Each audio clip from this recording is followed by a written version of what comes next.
Hi there, my name is Andy Splichal, and I work with successful online businesses that use Google AdWords to make money. The businesses that I work with need to show a positive return from their advertising right out of the gate. That's because these businesses are not the big retailers with literally unlimited marketing budget, but rather they are businesses started from the ground up that not only compete against those big retailers, including Amazon, but they compete and they make profits. These companies are able to move quickly because they don't have the bureaucracy of a large company, and they're able to quickly take advantage of any changes in various trends of marketing channels.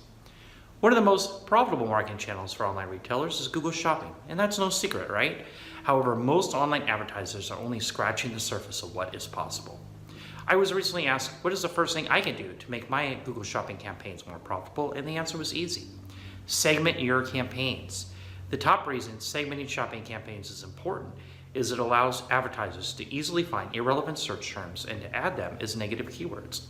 Now, there are other reasons, of course, but by being able to identify irrelevant search terms, you'll eliminate a ton of unneeded, wasteful spend, and you'll be able to easily identify the profitable selling products, allowing you the ability to raise or lower the bids depending on profit levels of various products. Now, I'm going to quickly take you through how to segment. And in this example, I've already mapped the custom labels in the data feed sending to Google Merchant Center. All right, so let's jump into this new account that I just took over, and you can see that they have all the products running in just one campaign, Google Shopping, and they're sending all products. Overall, pretty good results. I mean, it's got 78 conversions, cost to conversion of $5.20. Conversion rate's really good at 4.4, but here's an alarming factor, is search impression share is under 10%.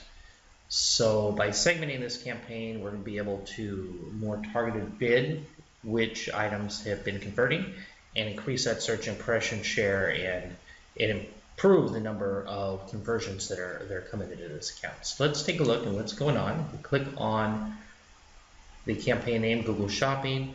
It's going to show us the same results. And then if you click on the Google Shopping again, it's going to show all of the subcategories. So you can sort this by any column you want to, impression, clicks, cost, conversions. I sorted it by conversion, so the top converting subcategory is calculators, and you can see 24 out of the 78 conversions have been this subcategory. So we're going to take a look at that. And it's got an 18.9 click share, only a 13.83% impression share. Cost conversion is outstanding at 2.46. So why are we going to convert? And it's to really control what keywords are sending traffic. So if you click on keywords and then search on the search terms report, you can see which terms have brought in traffic. And you can sort this again by clicks or impressions.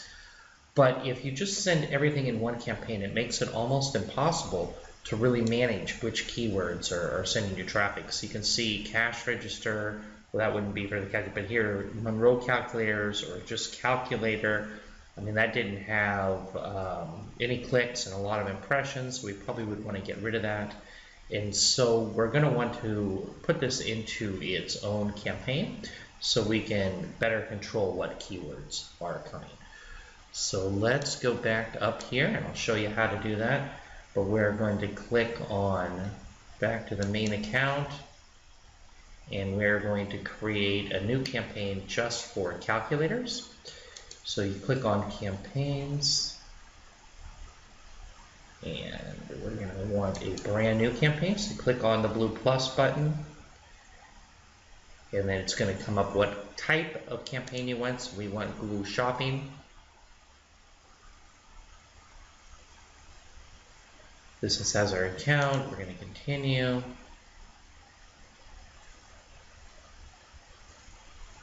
And it's going to show the name for us to put in here. So let's name our campaign. So we'll do Google Shopping Calculators. And come down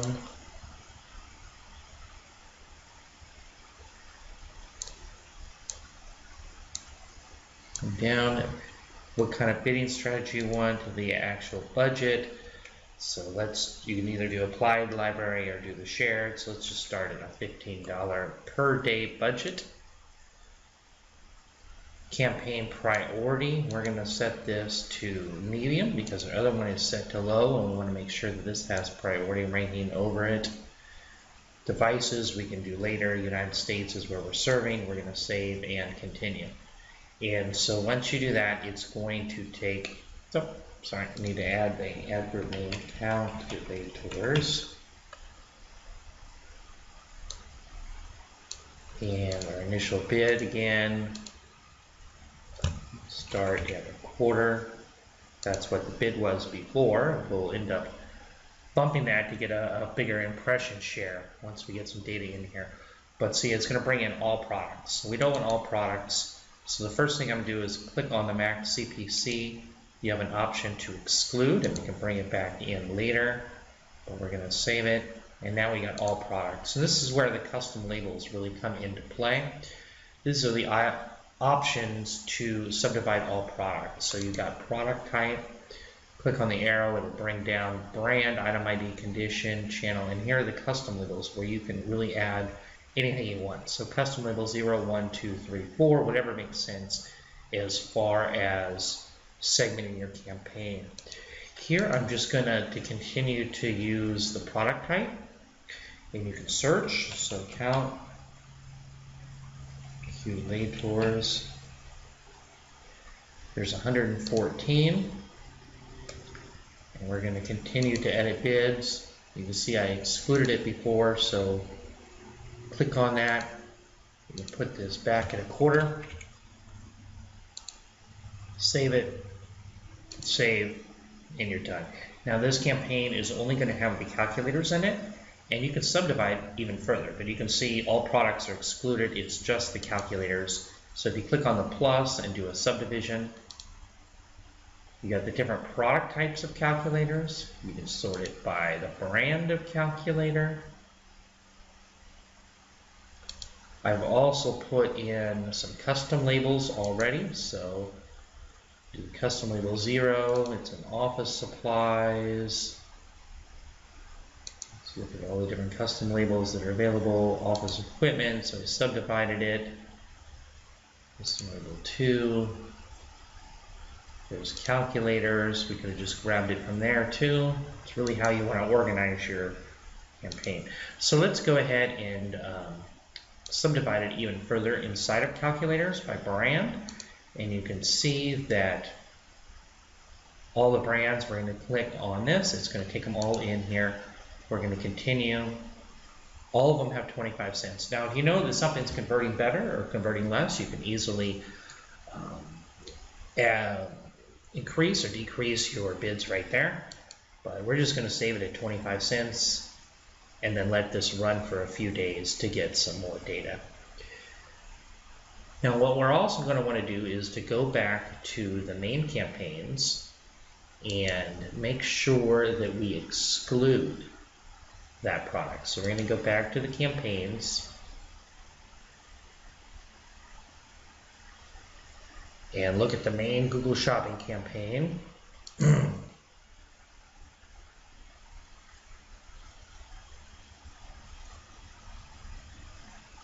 And go ahead and click on that.